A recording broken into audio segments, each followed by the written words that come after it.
PSL चल रहा है और आईपीएल भी चल रहा है, और आईपीएल में भी आई थिंक बहुत जबरदस्त मैच हुआ है।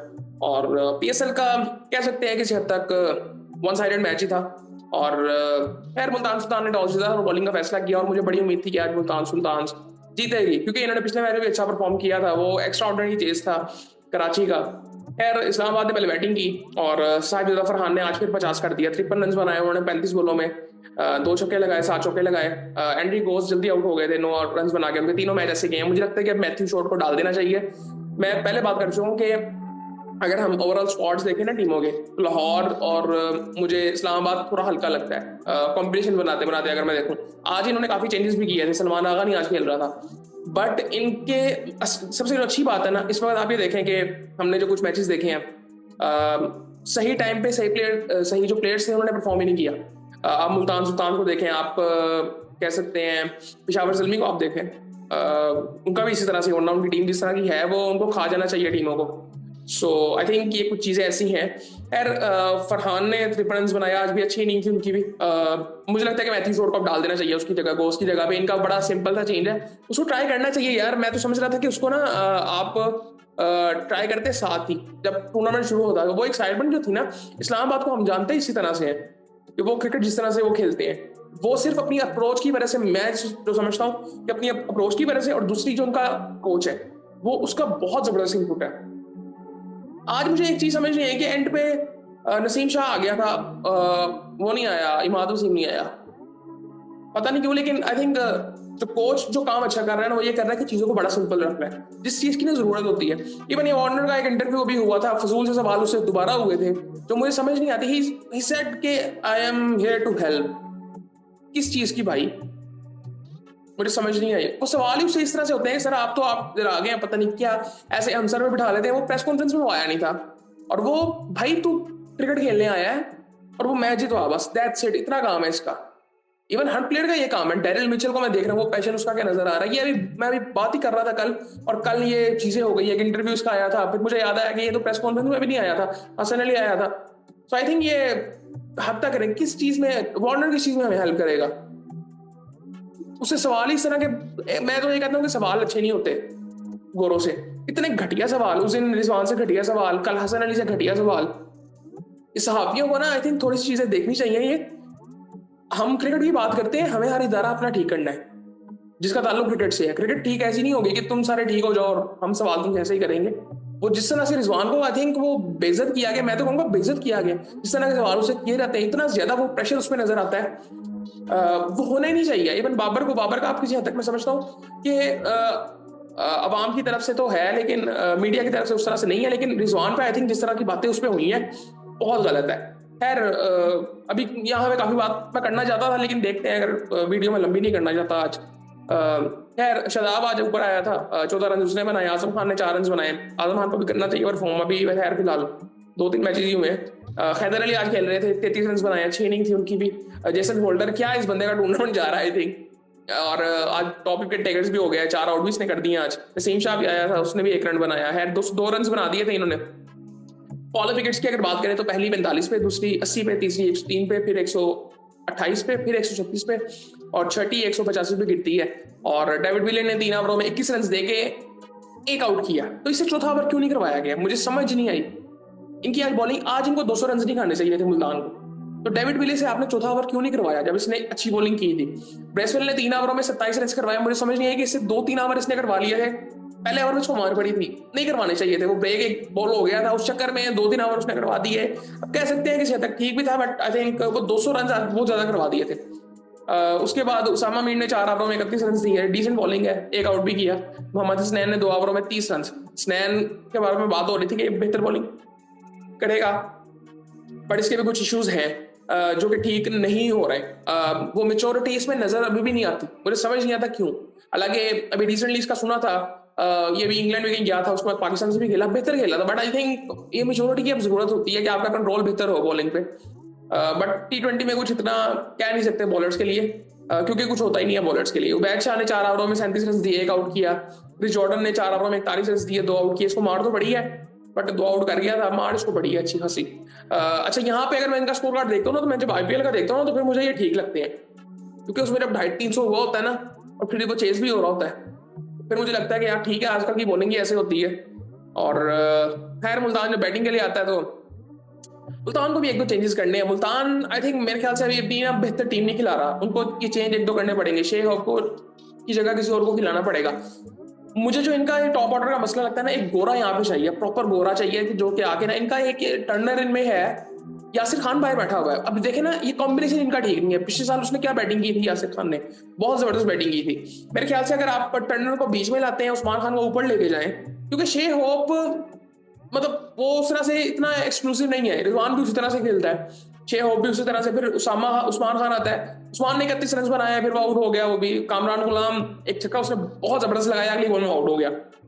सो ओवरऑल की प्लेयर्स अच्छे हैं। ब्रेसवेल आया, ब्रेसवेल ने 16 रन बनाए। इफ्तिखार वही अप्रोच की बात मैं करूंगा कि अब इफ्तिखार जब खेल रहा था, सामने से आउट तो हो रहे थे, अब उस वक्त क्रिस जॉर्डन को और डेविड विले को खड़ा होना चाहिए था वहां पे इफ्तिखार के साथ, उसको सिंगल लेके दे, लेकिन वो अपनी अप्रोच से खेल रहे थे। ठीक है, मैं इस चीज को भी समझता हूँ कि ये अप्रोच किसी हद तक ठीक भी है, लेकिन कहीं पे ना गेम अवेयरनेस थोड़ी सी ना इस लिहाज से भी होनी चाहिए कि यार सामने हमसे बेहतर बैट्समैन है। इस तरह इफ्तिखार था, इफ्तिखार का अब उसका गिला ये रहा है कि यार मुझे खिलाते बहुत नीचे है, तो यहाँ पे भी अगर वो नीचे खेल रहा है तो फिर कोई फायदा नहीं है। मेरे ख्याल से उसको ब्रेसवेल से शायद ऊपर लाना चाहिए था, लेकिन ब्रेसवेल आई थिंक जिस तरह से वो हिटिंग करता है ना, अब इफ्तिखार को अगर देखें, वो एक पॉइंट पे ऐसे लग रहा था कि वो मैच को खींच रहा है कि एंड पे मैं किसी तरह से लेके जाऊं, वो उस चक्कर में सामने से आउट भी होते जा रहे थे।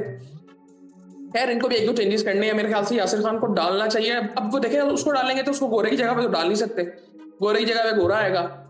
सो आई थिंक लोकल्स का कुछ इतना इशू नहीं है, लेकिन गोरे आपको मैक्सिमम 4 खिला सकते हो आप। सो आई थिंक इनको थोड़ा सा देखना चाहिए कॉम्बिनेशन। मेरे ख्याल से एक गोरा ऊपर होना चाहिए यार इनका, ये टॉप 3 में हर टीम के होना चाहिए। सो क्योंकि वरना ना, इसलिए मुझे ना लाहौर की टीम बड़ी हल्की लगती है। मुझे इस्लामाबाद में भी इसलिए लग रहा था कि ये साजिद फरहान भी है, उसके बाद वेंट्री वो सब, वो यूएसए से है, उसकी भी एक दो इनिंग्स है जिसकी वजह से वो फेमस हुआ था। एक वर्ल्ड कप में उसने इनिंग खेल दी थी साउथ अफ्रीका के खिलाफ। अदरवाइज वो मतलब मैथ्यू शॉर्ट से नहीं उसका कंपैरिजन किया जा सकता उसका। खैर इनको एक दो चेंजेस करने चाहिए। बॉलिंग मुझे समझ नहीं है आकिब को क्यों बिठाया, इंजर्ड था तो कोई बात नहीं, लेकिन आई थिंक इनको बॉलिंग जरा बेहतर खिलानी चाहिए। अगर वो या कॉम्बिनेशन की बात है ना, जब आपके पास बहुत से अच्छे प्लेयर्स हो तो फिर वो कॉम्बिनेशन बनाना अच्छा होता नहीं है, मुश्किल हो जाता है जरा। खैर फॉल ऑफ विकेट्स की अगर बात करें तो पहली 3 पे गिर जाती है, दूसरी 62 पे गिरती है, तीसरी 92 पे, फिर 96 पे, फिर 120 पे, फिर 124 पे, फिर 155 पे। That's it. नहीं, फिर 142 में भी 7वीं गिरती है, 150 में 9वीं गिरती है, फिर 155 में 10वीं गिरती है।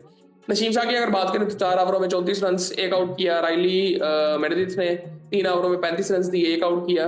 जेसन होल्डर ने 4 ओवरों में 25 रन दिए, 4 आउट किए। क्या जबरदस्त का टूर्नामेंट जा रहा है। इमाद वसीम 4 ओवरों में 33 रन से 2 आउट किए। शादाब ने भी 1 आउट किया 3 ओवरों में 16 रन देके। एंड में शहजाद ने, अब शहजाद भी इनका बैट्समैन था, उससे भी बैटिंग करवाई जा सकती थी आज, लेकिन खैर अभी स्टार्टिंग के मैचेस हैं। सो बट आई थिंक कुछ चीजें ना हमें यहाँ पे देखनी है। जिस तरह मैं बात कर रहा था ना साजिद फरहान की, मैं आज बात करना चाहता हूँ। मैं इनके बारे बहुत अच्छा परफॉर्म कर रहे हैं, बट यार मैं इस बार ना कंपैरिजन कुछ ज्यादा ही होगा। पाकिस्तान में हमें उस तरह के बैट्समैन मिल ही नहीं रहे। बैट्समैनों का क्राइसिस है हमारे यहाँ पे। इवन बॉलर्स भी कोई इतनी खास हम यहाँ पे लग रहा है, जिस तरह शहीन अच्छी बॉलिंग कर रहा है, हसन भी अच्छी बॉलिंग कर रहा है, बट ओवरऑल अगर देखें तो यार पाकिस्तान है। पाकिस्तान, हम रॉ टैलेंट की बात करते हैं, वो रॉ टैलेंट नहीं नजर आ रहा भाई, सीरियसली नहीं नजर आ रहा। हम साजिद फरहान की बात कर रहे थे, बहुत से लोग खुश होंगे, ठीक है, सारा कुछ ठीक है। अपने प्लेयर्स का ना वैगन व्हील देखें, मोस्टली प्लेयर्स का। साजिद फरहान का देखें, वो यहाँ स्केयर कट पे खेल रहा होगा, मिड ऑफ पे वो ड्राइव मारेगा, एक साइड ये, दूसरा वो शॉट्स जो मोस्टली छक्के मारता है वो वहां पे मारता है मिड ऑन पे, ये उसकी स्ट्रेंथ है। और यहाँ पे वो रन्स करते हैं। जब आप थोड़ा सा बाहर होते हैं ना कंडीशन से बाहर, तो वहां पे आपसे रन्स होते नहीं। फिर जरा सा ऊपर बॉल आएगा, वो आपको मिड विकेट में मारना पड़ेगा, कैसे आप मारोगे। सो आई थिंक मैं सिर्फ इनको नहीं कह रहा, ये मोस्टली बैट्समैनों के मसले हैं जो टेक्निकली इतने स्ट्रॉन्ग नहीं है। अब जिस तरह कामरान गुलाम की अगर बात की जा रही है, ये टेक्निकली बहुत स्ट्रॉन्ग है। उसके साथ साथ इवन इफ्तिखार भी बेहतर है, बट कामरान गुलाम इस जैसे जो प्लेयर है, अब्दुल्ला शफीक हो गया। अब्दुल्ला शफीक को भी अपनी अप्रोच चेंज करनी है, माइंडसेट चेंज करना है। उसकी गेम का इतना मसला नहीं है, वो माइंडसेट जब उसका चेंज होगा। आप पिछले 3 मैचेस देखें, 2 मैचों में उसकी अप्रोच देखी और 1 मैच में देखी जब वो आउट हुआ था। उसकी तीनों मैचेस में अप्रोच में जो डिफरेंस है ना, वही डिफरेंस तंग कर रहा है पाकिस्तान को। और ये मोस्टली प्लेयर्स का मसला पाकिस्तान में है। मेरे अब फॉर एग्जांपल अभी बात ये हो रही थी कि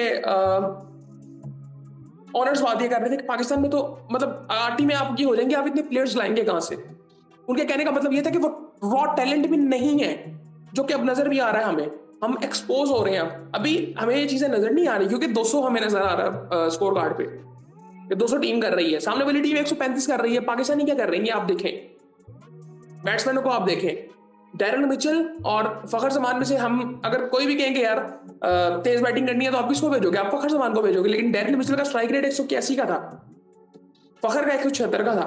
तो ये फर्क आ जाते हैं बहुत ज्यादा, ये माइंडसेट का फर्क है, ये अप्रोचेस का फर्क है। सो खैर ये चीजें, ये छोटी छोटी चीजें जो हमें नोटिस करनी है, पता नहीं है होती है कि नहीं। यार मैं वो जो बात कर रहा था कि वो ऑनर्स जो बात कर रहे थे, अब उसमें मेरे से में चीजें आ रही थी। आप ठीक है, आप इस टूर्नामेंट को ऐसे क्यों कहते हैं कि रॉ टैलेंट इसमें खेलता है। आप अपना जो रॉ टैलेंट है, फॉर एग्जांपल अब अगले साल 8 टीमें हो जाएंगी, आप जहां पे 4 गोरे खिलाने आप 5 खिलाएं, आप 6 गोरे खिलाएं, आप 5 लोकल्स खिलाएं, और उनका कॉम्बिनेशन ऐसा बनाए जिस तरह अगर 2 गोरे हैं तो उनके नीचे एक लोकल हो, 3 गोरे हैं तो 2 लोकल हो, इसी तरह बॉलर्स के साथ 2 फॉरेन बॉलर्स हो, एक उनके साथ लोकल हो, ताकि वो ग्रूमिंग, वो माइंडसेट की तब्दीली वहां से नजर आए। पता नहीं अब इतना सोचते हैं कि नहीं सोचते। मेरे ख्याल से ये चीजें कभी भी नहीं होंगी, क्योंकि इनोवेशन की तरफ तो हम जाते भी नहीं ना, हम तो सही तरह से कॉपी भी नहीं करते। खैर इस पे कभी करेंगे बात, ये खत्म होगा टूर्नामेंट तो फिर करेंगे बात। लेकिन आई थिंक ये बड़ी छोटी छोटी मिस्टेक्स हैं जो हमें तंग कर रही हैं। मैं यकीन करें, मैं ये अभी आईपीएल को भी फॉलो कर रहा हूँ और पीएसएल को भी कर रहा हूँ। मेरा मकसद ही ये था कि अब वो फर्क मुझे नजर आ रहा है। मैंने पिछले साल भी आईपीएल को फॉलो किया था, मैंने पिछले साल भी पीएसएल को फॉलो किया था, मुझे वो फर्क नजर ही नहीं आया था। इस साल वो फर्क नजर आ रहा है साहब। हाँ ये पता था कि इंडिया की बैटिंग हमेशा से अच्छी होती है, बट इस दफा जो लोकल टैलेंट परफॉर्म कर रहा है, ऊपर से आगे हर प्लेयर आगे स्कोर करता है, वो पाकिस्तान में हमें उस तरह से नजर नहीं आता। वो 360 अप्रोच, वो रेंज रेंज तो है ही नहीं हमारे प्लेयर्स की। बहुत रेयरली हम नाम लेते हैं साइम अयूब का, वो भी उसका दिन हो तो। वो एक इंजर्ड हो गया था तो पूरे पाकिस्तान ने उसका नाम लेना शुरू कर दिया था, साइम अयूब नहीं है, साइम अयूब नहीं है। वो भाई पाकिस्तान की टीम है यार, 250 मिलियन लोग रहते हैं इधर, क्या बात कर रहे हैं हम। सो खैर ये वाले मसले हैं, लेकिन ये टूर्नामेंट खत्म होगा तो फिर इस पर बात करेंगे, क्योंकि मैं उम्मीद कर रहा हूँ कि अगले साल की प्रिपरेशन हम अब शुरू कर दें इस पीएसएल के बाद, क्योंकि बहुत सी चीजें चेंज करनी है। इवन क्रिकेट में काफी चीजें चेंज होने वाली हैं। खैर बाकी फिर आपसे बात होती है।